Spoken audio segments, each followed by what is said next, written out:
नमस्कार दोस्तों, बात करते हैं पंजाब नेशनल बैंक की। 97 का स्टॉक हो चुका है। 2.5% की गिरावट आज के दिन भी देखने को मिली है। कुछ बड़ी खबरें हैं, बात करेंगे उन खबरों के बारे में। Q2 के नंबर्स भी बात करेंगे थोड़ी सी। यहाँ पे नंबर्स अच्छे आए हैं, इसमें नो डाउट। यहाँ पर कोई दो राय नहीं है कि नंबर्स इतने अच्छे आने की उम्मीद नहीं थी जितने अच्छे आए हैं। और इन नंबर्स का नतीजा है कि मेरी क्या राय है, क्योंकि क्वार्टरली नंबर्स के बाद मैंने ये भी बोला था कि डिसाइड करेंगे क्या यहाँ पे क्वांटिटी बढ़ानी है, ऐड करना है स्टॉक्स को, नए फ्रेश पोजीशंस बनानी है यहाँ पे, या फिर निकलने की कोई राय होगी यहाँ पे, उसकी भी चर्चा यहाँ पे करेंगे। साथ में मैनेजमेंट को लेकर के बड़ा बदलाव करने जा रही है गवर्नमेंट ऑफ इंडिया। एफएसआईबी जो संस्था होती है गवर्नमेंट के अंडर में, एफएसआईबी जो संस्था है जो डिसाइड करती है कि कौन से बैंक में कौन सा मैनेजमेंट काम करेगा, जो एमडी रिटायर होंगे, सीईओ रिटायर होंगे, उनकी जगह पर कौन आएगा, उसने बड़ा बदलाव करने का फैसला लिया है पीएनबी में। बात करेंगे वो बदलाव क्या है, कितना इंपैक्ट पड़ेगा, पॉजिटिव है, नेगेटिव है, उसकी भी चर्चा यहाँ पर होगी। चलिए शुरुआत करते हैं इस वीडियो की। और उससे पहले अगर आप चैनल पे नए हो तो प्लीज चैनल को सब्सक्राइब कर दो, हिट बेल आइकन, ताकि आपको नोटिफिकेशन मिल सके। चलिए स्टार्ट करते हैं। सबसे पहले दिवाली की हार्दिक शुभकामनाएं सभी लोगों को, सभी व्यूअर्स को। आई होप आप सभी की दिवाली बहुत अच्छी जाए, सेफ जाए, और सभी अगले साल तक बहुत अच्छा प्रॉफिट कमाएं। और अगले साल फिर बात करेंगे इस बारे में। बीच बीच में पटाखों की आवाज आती है तो उसे माइंड मत करना, क्योंकि बाहर बहुत सारे बच्चे हैं जो पटाखे जला रहे हैं अभी से ही। तो उसके बाद अभी के लिए बात करें तो जितनी खुशी आज दिवाली की है, उतना ही बाजार में प्रेशर भी आज देखने को मिला। और जैसा मैंने बोला था, Q2 के बाद अगर नंबर अच्छे आएंगे तो यहाँ पर अच्छा स्टॉक चल सकता है। 100+ के आसपास भी स्टॉक आपका गया था, ऐसा नहीं कि स्टॉक चला नहीं है। नंबर्स आए, नंबर्स अच्छे आए, नंबर्स हालांकि बहुत अच्छे आए, उसके बावजूद भी जो स्टॉक रहा आपका 100+ गया। बट मार्केट का प्रेशर इस समय पर अगर आप देखोगे तो काफी ज्यादा है। स्टार्टिंग ऑफ द वीक में अगर आप बात करो, मंडे को छोड़ दिया जाए तो ट्यूसडे वेडनेसडे को मार्केट ठीक ठाक चला था, अच्छा परफॉर्म किया। निफ्टी बैंक ने खास तौर पर अच्छा परफॉर्म किया। और उसके बाद अभी के लिए अगर आप देखेंगे तो बाजार में प्रेशर पिछले 2 दिनों से, कल भी और आज भी, काफी ज्यादा बना हुआ है। कल एफआईआई की बात करें तो एफआईआई ने लगभग 4600 करोड़ के आसपास का माल बेचा था, 4618 करोड़ टू बी प्रिसाइज। और डीआई ने लगभग 4500 करोड़ के आसपास का माल बाय किया था। उसके बावजूद भी स्टॉक में, मार्केट में गिरावट हुई थी, क्योंकि रिटेल भी यहाँ पे थोड़ा डरा हुआ है। रिटेल भी अगर मार्केट में गिरावट होती है तो यहाँ से निकलना स्टार्ट कर देता है। बहुत ज्यादा रिटेल का भी प्रेशर यहाँ पर बना है। रिटेल जो लगातार बाइंग कर रहा था, अब वो जो फॉल है, हर फॉल में रिटेल भी बेच रहा है, तो प्रॉब्लम यहाँ पर भी है। और इसी वजह से कल भी अगर बाजार में देखेंगे तो गिरावट हुई, आज भी बाजार में गिरावट हुई। एफआईआई ने, अगर आप बात करें वेडनेसडे से पहले, मंडे वगैरह को अगर आप देखेंगे, मंडे और ट्यूसडे का डेटा, तो मे भी ट्यूसडे को 500 करोड़ के आसपास की बिकवाली इनकी रह गई थी बस। तो लग रहा था कि हाँ ठीक है, हो सकता है कि यहाँ से बिकवाली इनकी रुकती हुई देखने को मिले। और अगर एफआईआई की बिकवाली रुकती तो यहाँ से एक बड़ी रैली की संभावना भी बनती। बट एफआईआई ने दोबारा से बता दिया कि हम हैं और हम बेचेंगे। तो एफआईआई ने 4600 करोड़ का माल बेच करके कल भी यहाँ पर प्रेशर बनाया था, और आज भी मुझे लगता है कि प्रेशर उन्हीं की तरफ से ज्यादा आया है। और जो क्लोज आया है, अगर आप क्लोज पे फोकस करेंगे तो निफ्टी 50 में जो मंडे का लो लगाया, जब हमने 24,077 के आसपास गए, तो उस लो के करीब ही आकर के उस दिन की क्लोजिंग जो थी वो 180 के करीब की थी, 24,180 की। और आज की क्लोजिंग अगर आप देखेंगे तो 24,200 के करीब की हो रही है, जो कि बहुत अच्छी नहीं है। प्रेशर मार्केट पर है, और अगर मार्केट पर प्रेशर आने वाले दिनों में भी रहेगा तो स्टॉक, अगर आप पीएनबी भी ले लो, एचडीएफसी भी ले लो, बिकवाली आपको अगर देखने को मिलेगी बाजार में, तो स्टॉक में गिरावट होगी। और वही कारण है कि यहाँ पर गिरावट है। अब मेरा क्या पर्सपेक्टिव है, मैं क्या कर रहा हूँ यहाँ पे, मुझकी बात करते हैं। देखिए, दो चीजें हैं। पहली खबर की बात कर लेते हैं, एफएसआईबी की बात करें। एफएसआईबी ने एमडी को चेंज करने का फैसला लिया है। चेंज करने का क्या, अतुल कुमार गोयल साहब हैं जो अभी इसके एमडी सीईओ हैं, वो रिटायर हो रहे हैं दिसंबर में। और नए एमडी जो आ रहे हैं वो अशोक चंद्र साहब हैं। अशोक चंद्र साहब का बड़ा एक्सपीरियंस है, बड़ा नाम है इनका। और ये अभी फिलहाल के लिए अगर आप बात करें तो एग्जीक्यूटिव डायरेक्टर है केनरा बैंक में। केनरा बैंक बहुत अच्छा बैंक, बहुत लगातार बढ़ रहा है, इंडिया का one of the largest bank है। अभी कुछ महीनों पहले स्प्लिट भी अनाउंस हुआ था वहां पे, तो अच्छा कामकाज वहां पर हो रहा है। मुझे लगता है कि अगर अशोक चंद्र साहब यहाँ पर एम्प्लॉय करते हैं तो ये बहुत ही अच्छा डिसीजन होगा, और बहुत ही अच्छा होगा पीएनबी के लिए और इसके इन्वेस्टर के लिए, यानी हमारे और आपके लिए। रीजन बीइंग कि इनका जो एक्सपीरियंस है वो सरपास करता है अतुल कुमार गोयल साहब से। सरपास इन द सेंस कि इनके पास बड़ा बैंक और बड़ा फंड मैनेजमेंट का एक्सपीरियंस रहा है। अतुल कुमार गोयल साहब की ऑन द अदर हैंड बात करें, इन्होंने अच्छा काम किया है, बट अभी के लिए जो जरूरत है बैंक को, अशोक चंद्र साहब की है। तो मुझे लगता है कि इनका आना बड़ा ही पॉजिटिव इंपैक्ट डालेगा बैंकिंग के ऊपर। दिसंबर से रेट कट है, और दिसंबर से ही इनका जो टर्म है वो स्टार्ट होने वाला है, क्योंकि दिसंबर से अतुल कुमार गोयल साहब जा रहे हैं। मुझे लगता है कि एफएसआईबी का बहुत अच्छा फैसला बहुत अच्छे समय पर आया है। Q2 के नंबर्स की बात की जाए, अब जहां तक देखिए, ये एक पॉजिटिव फैसला था। मुझे लगता है कि इसका बहुत पॉजिटिव इंपैक्ट आएगा आने वाले दिनों में।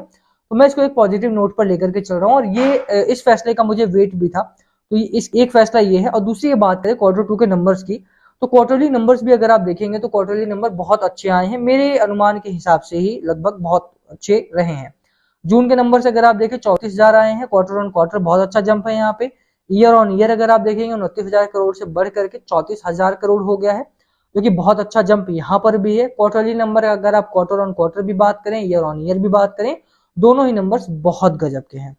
नेट प्रॉफिट की बात की जाए, ईयर ऑन ईयर की बात करें, तो यहाँ पर 145% का जंप है नेट प्रॉफिट की। 4300 करोड़ था, हो चुका है 1756 करोड़ से बढ़ करके। क्वार्टर ऑन क्वार्टर भी अगर आप बात करेंगे, तिमाही से तिमाही तक भी, तो भी एक बहुत बड़ा बहुत अच्छा जंप यहाँ पर भी आपको देखने को मिल रहा है। 30% के आसपास का जंप यहाँ पर भी है। तो मुझे लगता है कि बैंक ने जिस तरह का एक्सेप्शनल काम किया है, जो एस्टिमेट्स को बीट किया है मार्केट के, वो बहुत ही अच्छा है। Q2 के बाद मैं यहाँ पे अपना जो वॉल्यूम है वो ऐड करूंगा। मैं आपको नहीं बोल रहा हूँ आपको ऐड करना है, बट मैं यहाँ पे ऐड करूंगा।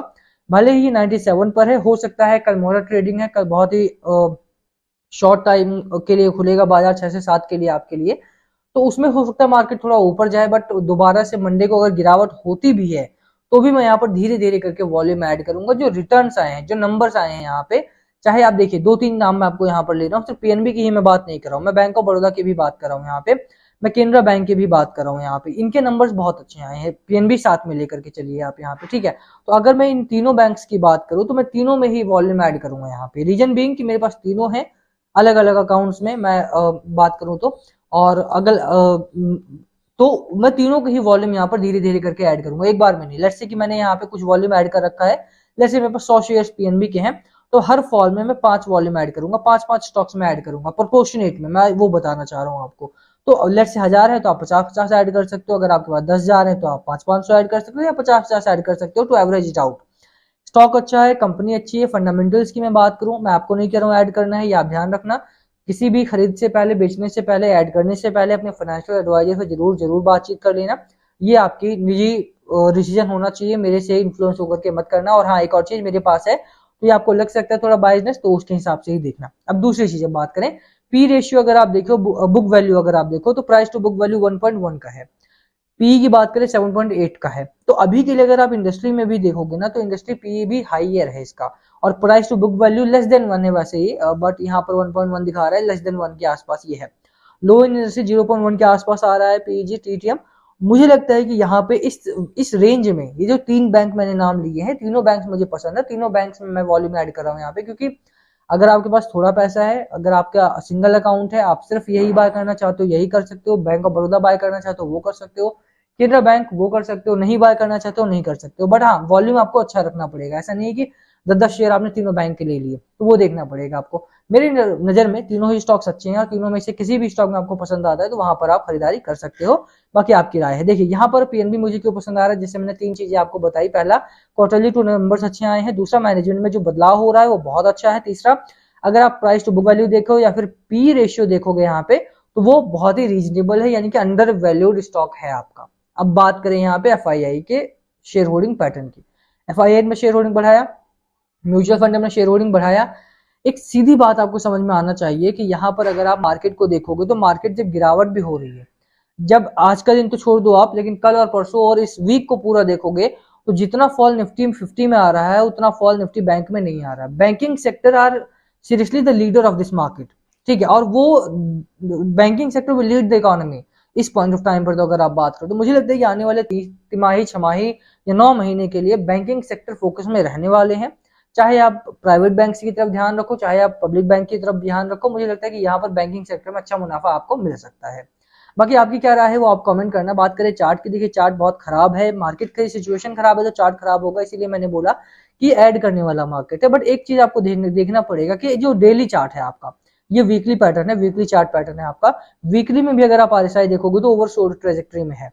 अगर ये एक फॉल और आता है, ये 100 डे ईएमए के पास जाता है, 100 वीकली मूविंग एवरेज के पास जाता है, तो 100 वीक्स मूविंग एवरेज के पास, तो ये पूरा का पूरा आपका ओवरसोल्ड जोन में चला जाएगा। अभी भी ओवरसोल्ड ट्रेजेक्टरी में कामकाज कर रहा है, डेली में तो पूरा का पूरा ओवरसोल्ड है ये। तो मुझे लगता है कि यहाँ से बहुत ज्यादा गिरावट की उम्मीद मैं यहाँ पे नहीं कर रहा हूँ। बहुत सारे लोगों का कमेंट आता है 60 रुपए चला जाएगा, 70 रुपए चला जाएगा। जिस तरह का बैंक है, जिस तरह का नंबर है, जिस तरह की ट्रेजेक्टरी है, जिस तरह का एक्सपेंशन कर रहा है, मैं तब भी ऐड करूंगा इस स्टॉक को। रीजन वही है कि मुझे कोई खराब चीज नहीं देखने को मिलती है। देखो, अगर तो मुझे दिखता है कि हाँ क्वार्टरली नंबर खराब आए, जैसे आईडीएफसी फर्स्ट बैंक के नंबर खराब आए, तो मैं वहां पे ऐड नहीं करूंगा। अगर मेरे पास होता तो मैं होल्ड जरूर करता, बट मैं ऐड नहीं करता। ठीक है, यहाँ पे नंबर अच्छे आए हैं तो मैं क्यों ना ऐड करूं। आपको समझना पड़ेगा कि जो इस समय पे का मार्केट है वो ऐसा नहीं है कि आप किसी भी स्टॉक को खरीदोगे वो चलेगा। आपको यहाँ पे वैल्यू देखना पड़ेगा, आपको यहाँ पे देखना पड़ेगा कि कंपनी का फंडामेंटल्स कितना अच्छा कितना खराब है। नंबर्स का मार्केट है, इंडसइंड बैंक का नंबर खराब आया, 20% का लोअर सर्किट लगा उसमें, इसके नंबर्स अच्छे आए तो यहाँ पर बायर्स आएंगे ही आएंगे। एफआईआई ने क्यों ऐड किया इस स्टॉक को, एफआईआई ने इंडसइंड बैंक से क्यों निकलना स्टार्ट करा, क्योंकि नंबर्स खराब आए हैं, यहाँ पर नंबर अच्छे आए हैं। ये मेरी कमेंट्री है थोड़ी सी, बाकी आपकी क्या राय है, क्या स्ट्रेटजी है इस स्टॉक को लेकर के, प्लीज कमेंट करके शेयर करना। अभी तक 145 का टारगेट इस स्टॉक में आया है, जो बढ़ करके 165 भी हुआ Q2 के बाद। बाकी क्या आपकी राय है, क्या नहीं है, वो कमेंट करना। मेरी इस पूरी कमेंट्री को सुन के please do not take buy sell recommendation, तो वो ध्यान रखना आप थोड़ा सा। बाकी क्या है आपकी स्ट्रैटेजी बताना, कमेंट करके डिस्कस करेंगे। सवाल हो इस स्टॉक से संबंधित, किसी और स्टॉक से संबंधित, तो कमेंट करना, इस पर भी चर्चा करने की कोशिश करेंगे।